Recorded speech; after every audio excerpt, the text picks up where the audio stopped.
You can see here I have my stove set on about the next to the highest mark. That's so that it'll heat up well. Eventually I'm going to be turning it down to this mark.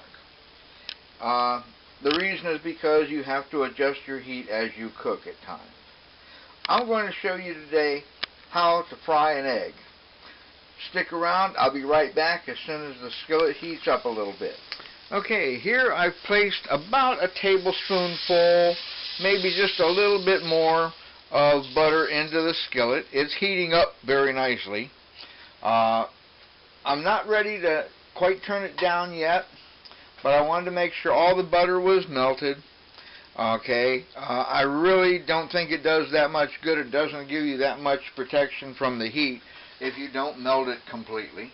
The taste is still there, but I want the insulation for the egg. And you can see it's just about all melted now. Alright, I'm going to leave the stove turned up on next to the highest notch. And I'm going to put an egg in. Now technically, by the way, you should always put an egg in a bowl prior to putting it into the skillet. The reason is because you never know if there might be something wrong with that egg. It happens. So it's really a good idea to crack your egg into a bowl. Okay, and that also helps if you happen to get any of the shell into it, that kind of thing. And you can see when you look at it that it's a very beautiful looking egg. Okay, and now what you do is you make sure that your skillet is well covered. Okay, and pour your egg as much as possible into the middle of the skillet. Okay, now you'll see it's already warm enough that it's starting to heat up. Okay, and now what I'm going to do is I'm going to place a lid over this to help contain the heat around the egg.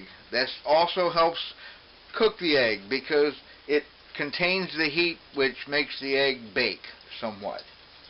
I'll be back in just a moment after the egg is cooked.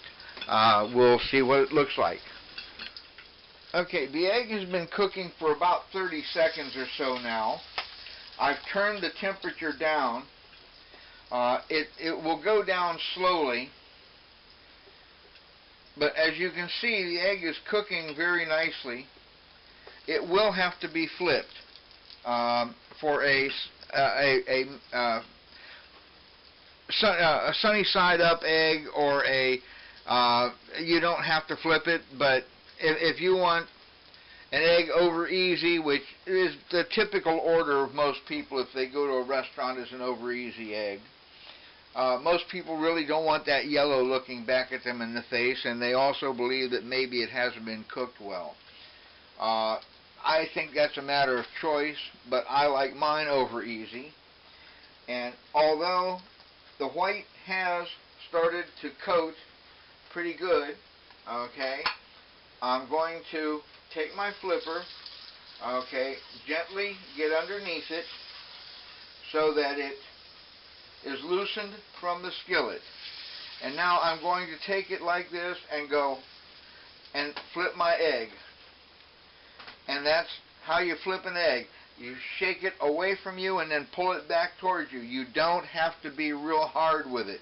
You don't flip it up in the air. You just slide it out of the end of the skillet and flip it over upon itself. Give it about a count of 10 on this side here, and when you get done with it, then you're ready to pull it off and put it on a plate. I'm just using a paper plate right now, but that is just fine for your egg. Your egg is done. Turn your cap off. Okay, and there you have your egg.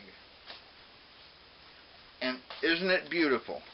Now you can salt it or pepper it or whatever you wish to do, but the egg came out very nicely. Okay, I keep moving it so it doesn't melt the plate. These are pretty sturdy plates, but they're still styrofoam. And you can see by the jiggle that the yellow is still soft, but the white has been cooked. That's how you make a fried egg. Thanks for watching. We'll see you again in the next video. Here's a little bonus follow-up. You remember the egg that I fried in the last video? Well, there's that egg. And what I've done here is I've split a biscuit in half, put a piece of cheese on it, put the egg on it, put a piece of sausage on it, which I wish was a little bit larger, but it isn't. I'm going to put this on top. Now I can press down a little bit and kind of make the egg a little squishy. And I'll take some country gravy or pepper gravy, okay, and spoon it over the top of it like this. Okay, and there I have a very nice looking, nice tasting breakfast sandwich that has got just about anything you'd want in it for breakfast: sausage, egg, cheese, and gravy and biscuit. It took just minutes to create, and it's delicious. I thought I'd just throw this in as a little bonus follow-up to my last video where I showed you how to fry an egg. This makes a great quick sandwich in the morning. Everything I use is off the shelf on this. I use the tins of biscuits. A cheese was just opening a slice of cheese. The sausage was frozen sausage that all I had to do was microwave it a little bit. The egg you saw me fry, and the gravy is packaged gravy. Nothing to it. I could make my own gravy, but it takes a long time to do it, and usually that gravy is gone immediately. This I can actually put in a bowl and save for a couple of days and use it as I go. Enjoy, folks. I hope you like your breakfast. Give this a try sometimes. I think you'll be impressed. Enjoy.